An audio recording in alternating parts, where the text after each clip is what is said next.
तो अब आपने थोड़ा सा समय भी इसमें देना पड़ेगा, क्योंकि यह नींद तो दुश्मन है। अब तो हम चल मस्ती मार लेंगे, सो जाएंगे, कोई ना उठावेगा सवेरे तक, फिर बनाएंगे कुत्ते, गली में सोएंगे, 1 सेकंड नहीं सोने दे कोई।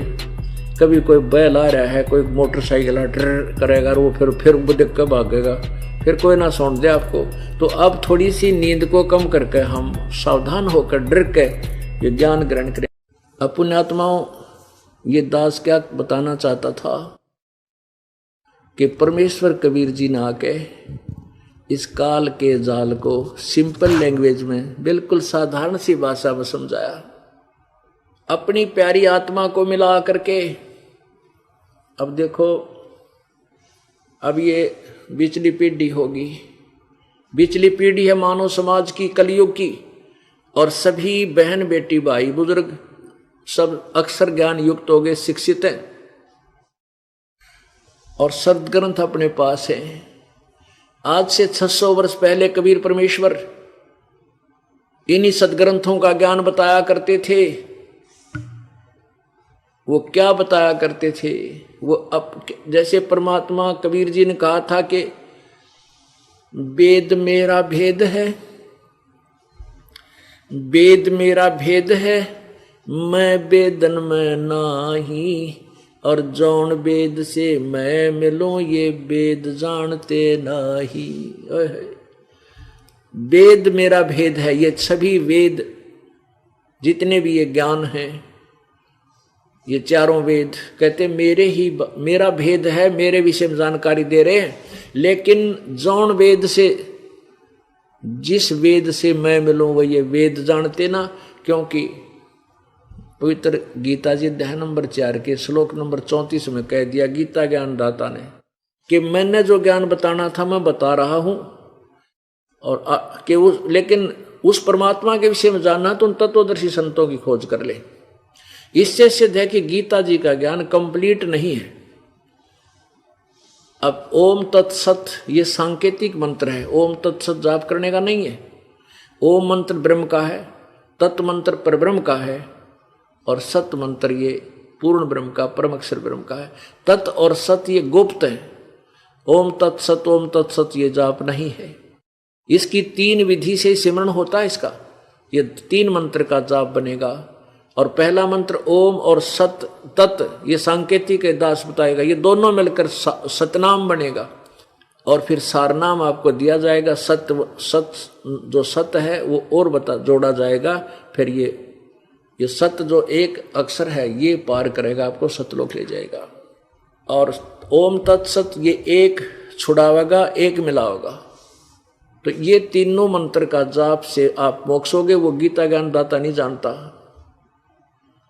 इसलिए इसी प्रकार यजुर्वेद अध्याय नंबर 40 के श्लोक नंबर 10 और 13 में यही कहा है कि कोई तो परमात्मा को उत्पन्न होने वाला यानी जन्म लेकर आने वाला कहता है, कोई कहता है वो निराकार है, जन्म लेता ही नहीं, वो तो आकार में नहीं आता। कहते इस ज्ञान को भी तत्वदर्शी संतों से पूछो, वो बतावेंगे। तो पुण्यात्माओं, इससे सिद्ध है कि वेद ज्ञान और गीता ज्ञान इनकम्प्लीट है, लेकिन गलत नहीं कह सकते, इनको रॉन्ग नहीं है। जैसे 10वीं तक का सिलेबस 10वीं तक का ही होता है, लेकिन वो BA का नहीं है, यानी कंप्लीट पढ़ाई का नहीं है वो। इसी प्रकार परमात्मा ने ये पहले ज्ञान कहा था, वेद मेरा भेद है, मैं वेदों में नाही, मैं इन वेदों में नहीं हूं, अर्थात मैं मिलो वेदन से नाही, मेरी प्राप्ति वेदों में वर्णित विधि से नहीं हो सकती। और जिस वेद से मैं मिलो ये वेद जानते ना, जिस ज्ञान से मेरी परमात्मा की महिमा की वाणी कबीर वाणी है। इस कबीर वाणी में परमेश्वर ने आकर स्वयं ही निर्णायक ज्ञान दिया है, कंप्लीट नॉलेज दे रखा। कहते वो इन चारों वेदों में है नहीं, वो वेद जानते ना। अब देखो, परमात्मा कबीर जी चारों युगों में आते हैं, अपने ज्ञान की महिमा, अपने ज्ञान को आप ही बताते हैं, और वो अपनी प्यारी आत्माओं को यानी श्रेष्ठ आत्माओं को आकर मिलते हैं, उनसे उनसे उनको अपना परिचय देते हैं, साक्षात्कार सतलोक में अपना यथार्थ रूप दिखाते हैं, ब्रह्मा विष्णु महेश की सतीथि से परिचित करा के अपने गवाह बना जाते हैं कि कबीर इज गॉड, कबीर परमात्मा है। इसी का प्रमाण वो वेद दे रहे हैं।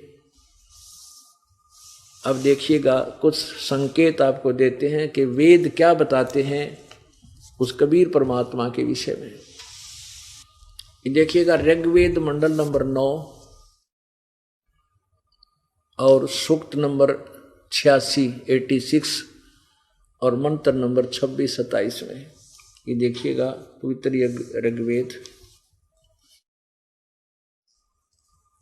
ऋग्वेद मंडल नंबर 9-10।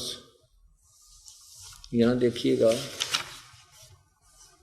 ये कहाँ से प्रकाशित है? प्रकाशक है सर्वदेशी कार्य प्रतिनिधि सभा, महर्षि दयानंद भवन, रामलीला मैदान, नई दिल्ली। यहाँ देखिएगा, अध्याय नंबर 9 और सूक्त नंबर 86 और इसके मंत्र नंबर 27 में। कितना निर्णायक ज्ञान दिया है भगवान। ऋग्वेद मंडल नंबर 9 सूक्त 86 मंत्र 26 में, यज्ञ करने वाले यजमान के लिए परमात्मा सब रास्तों को सुगम करता हुआ उनके विघ्नों को यानी आपत्तियों को मर्दन करता हुआ नष्ट करता है और उनको पवित्र करता हुआ और अपने रूप को सरल करता हुआ। अपना जो वास्तविक रूप है परमात्मा का वो बहुत तेजों में है, उसको हल्का कर लेता है मनुष्य। अच्छा, वह कांति में परमात्मा कबीर, ये देखो यहाँ कबीरतो, हम इसको कबीरतो कहते हैं, कबीर। इन्होंने इसको कबीर लिख दिया, हम इसको कबीर बोल दें, कबीर है। यहाँ लिख दे वह परमात्मा कबीर है, बस साढ़ा सर्वज्ञ की जगह कबीर लिख दे। अब जैसे ये यजुर्वेद है, ये क्या करते हैं, व्याकरण के चक्कर में अपना ये सारा ज्ञान बना देते हैं। अब देखो, ये यजुर्वेद है, ये पवित्र यजुर्वेद है, ऊपर रह लगा है, इसके यहाँ 2 अपसर्ग लगा दें या ऐसे रह लगाकर नीचे हलंत लगा दें, यजुर्वेद अलग अलग करके भी हम पढ़ सकते हैं। यदि 2 अपसर्ग लगा दें तो भी ये पुस्तक यजुर्वेद ही बोली जाएगी जब जहाँ इस यजुर्वेद का ज्ञान होगा। तो ऐसे ही ये कबीर देव है, यहाँ इन्होंने लिख दिया कि वह अपने यजमान माने अपने पुजारियों का, अपने भक्तों का, के सब रास्तों को सुगम करता हुआ और उनके विघ्नों को नष्ट करता हुआ मर्दन करता है और वह पवित्र करता हुआ है। फिर देखिए, ये कबीर तो ऋग्वेद मंडल नंबर 9 सूक्त 86 का मंत्र 26 है। यज्ञ करने वाले यानी साधना करने वाले के लिए परमात्मा सब रास्तों को सुगम करता हुआ उनके विघ्नों को, उनके दुख संकटों को मर्दन करता है, नाश कर देता है और उनको पवित्र करता हुआ और अपने रूप को सरल करता हुआ। तेज पुंज तंदे धर कैसवी धम को बैठी, हल्का तेज पुंज का शरीर बनाकर आता है। वह कांतिमान परमात्मा कबीर है। वो कबीर, यहाँ कबीर लिख दें, सर्वज्ञ। कवि कोई सर्वज्ञ वास्ते ही कभी सर्वज्ञ नहीं हो सकता। यहाँ कबीर का अर्थ हम कबीर ही लिख दें। कबीर विद्युत के समान यानी अति शीघ्रता, जैसे बिजली चमक्या करे 1 सेकंड में यहाँ लेती है, समान क्रीड़ा करता हुआ वर्णीयम पुरुषों को, वर्णीय माने श्रेष्ठ पुरुषों को, अच्छी आत्माओं को प्राप्त होता है, उनको आकर मिलता है। आगे देखो, अब 27 में, प्रेम की वे सैकड़ों धाराएं जो नाना रूप में सथित हो लाभ कर रही हैं परमात्मा, ये परमात्मा को प्राप्त होती हैं। प्रकाश पुंज परमात्मा को बुद्धियाँ विषय करती हैं। जो परमात्मा ध्यूलोक यानी ऊपर तेजों में लोक के तीसरे पृष्ठ पर विराजमान है, एक देशीय है, एक स्थान पर रहता है और प्रकाश स्वरूप है, उसको बुद्धियां प्रकाशित करती हैं। अब जैसे ये अनाड़ी महर्षि दयानंद कह का बेरा नहीं था, महर्षि की पदवी पा रहा, कहते भगवान सर्वव्यापक है, एक देशीय नहीं है, किसी वेद में नहीं लिखा है कि भगवान एक देशीय है। अरे ये 100 जगह बता रखा है वेदों में, 36 जगह। अब इससे सिद्ध है कि वो परमात्मा अपने श्रेष्ठ भक्तों को आकर मिलता है और अपने ज्ञान का प्रचार करता है। अब देखिएगा 82 में सूक्त नंबर, ऋग्वेद मंडल नंबर 9, ऋग्वेद मंडल नंबर 9 सूक्त 82 82 में मंत्र नंबर 1 यहां से प्रारंभ होता है। सोम सर्व उत्पादक प्रभु, सोम माने अमर परमात्मा होना चाहिए, प्रकाश रूप स्वरूप, सद्गुणों की वृष्टि करने वाला, पापों के हरण करने वाला। देख वो मोटे दिमाग का दानंद ने कहा बोला पाप अक्षमानी होते, 100 जगह लिख रखा है वेदों, पापों का नाश करने वाला, हरण करने वाला। वह राजेव, राजा के समान, राजेव राजा की तरह, लाइक ए किंग, यानी मनुष्यों में श्रेष्ठ होता है वो, राजा के समान। ये देखो पृष्ठ 269 पर, ये 270 पे, राजा के समान दर्शनीय है, दर्शनीय है। वह पृथ्वी आदि लोकोंतरों के चारों ओर शब्दमान हो रहा है। वह वर्णीय पुरुषों को, श्रेष्ठ भक्तों को, वर्णीय श्रेष्ठ भक्तों को, पुरुषों को, यानी दृढ़ भक्त हैं, जो दृढ़ भक्त हैं, जो दृढ़ भक्त हैं उसको पवित्र करता हुआ प्राप्त होता है। उनको मिलता है करके, उनको पवित्र करता हुआ, उनको, क्योंकि परमात्मा ही हमें साफ करेगा। जिस प्रकार विद्युत स्नेह वाले स्थानों पर आदि आदि, ये हमने अपना ये असली उद्देश्य देख रहा हूँ, परमात्मा श्रेष्ठ भक्तों को आकर मिलता है यहाँ पर। अब वो पहला पड़ा, अब दूसरा, हे परमात्मा उपदेश करने की इच्छा से आप, यानी तत्व ज्ञान देने के लिए आप महापुरुषों को प्राप्त होते हो, यहाँ के उन पुण्यात्माओं को मिलते हो, यानी सच्चा ज्ञान देने के लिए।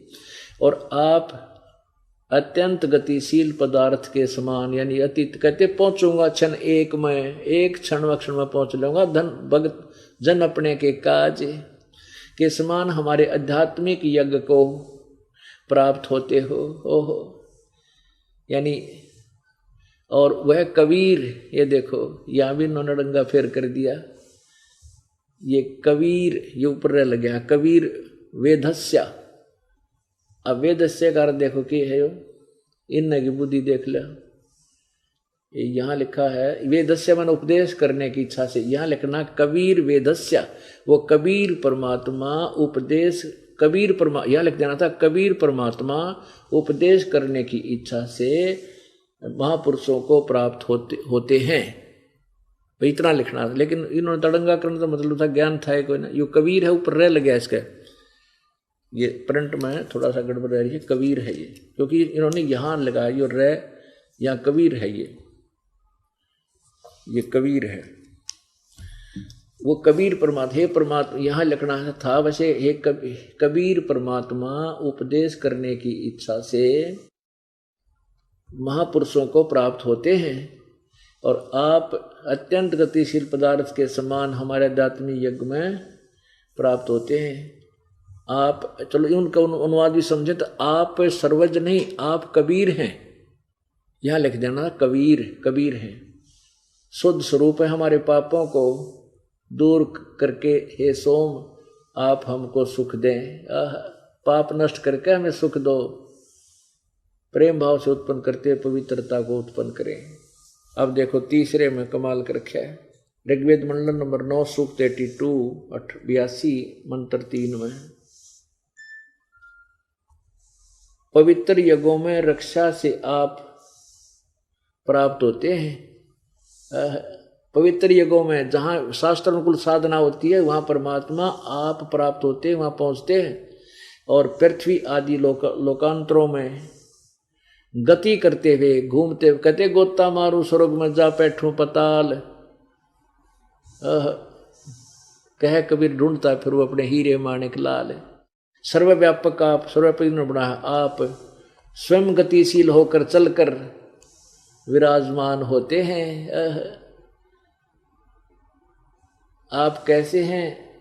आप सबके तर्पक हैं और सबके रक्षक हैं, बड़े से बड़े गतिशील पदार्थों के नियंता हैं, पृथ्वी आदि लोकांतरों के केंद्र होकर सब पदार्थों को की रक्षा करते हैं। अब इससे सिद्ध है कि वो परमात्मा, कबीर परमात्मा, कबीर देव मनुष्य जैसा है, राजा के समान, यानी क्योंकि यहाँ आकर के परमात्मा जब आता है तो बहुत बड़े एक वृंद का, बहुत बड़े भगत वृंद का, समूह का एक मुखिया होता है, गुरु होता है। तो ऐसे कहते हैं आप एक राजा की तरह बहुत बड़े समूह का कि महाराज होते हो, महाराज समझो उस शब्द इनका यहाँ, और अपने श्रेष्ठ भक्तों को आकर आप मिलते हो। अब वो परमात्मा स्वयं आकर के अपने यथार्थ ज्ञान को देते हैं। अब और दिखाते हैं पुण्यात्माओं, क्योंकि आप इतनी दूर से आते हो, काम अपना कार्य छोड़ कर आते हो, तो आपको यहाँ बैठकर कितने सुविधा आपको दी है परमात्मा ने हम दासों के माध्यम से। आप इतनी प्यारी आत्मा हो परमेश्वर की। पहले तो आपको घर से लाए प्रेरणा करके, आपके काम की व्यवस्था करी, फिर यहाँ हमारी ड्यूटीदार रखी। आपके आने से पहले मैट बिछाएं, हमारे बच्चे रोटी खाना व्यवस्था करें, और फिर अमृत वर्षा आपको ये दूध पिलाया जाता है परमेश्वर की अमृतवाणी का। आपको आपकी आत्मा को पाला जा रहा है जैसे बच्चे को माँ पिला कर दूध। तो अब आपने थोड़ा सा समय भी इसमें देना पड़ेगा, क्योंकि यह नींद तो दुश्मन है। अब तो हम चल मस्ती मार लेंगे, सो जाएंगे, कोई ना उठावेगा सवेरे तक, फिर बनाएंगे कुत्ते, गली में सोएंगे, 1 सेकंड नहीं सोने दे कोई। कभी कोई बैल आ रहा है, कोई मोटरसाइकिल ड्र करेगा, और वो फिर देख कर भागेगा, फिर कोई ना सोने दे आपको। तो अब थोड़ी सी नींद को कम करके हम सावधान होकर डर के ये ज्ञान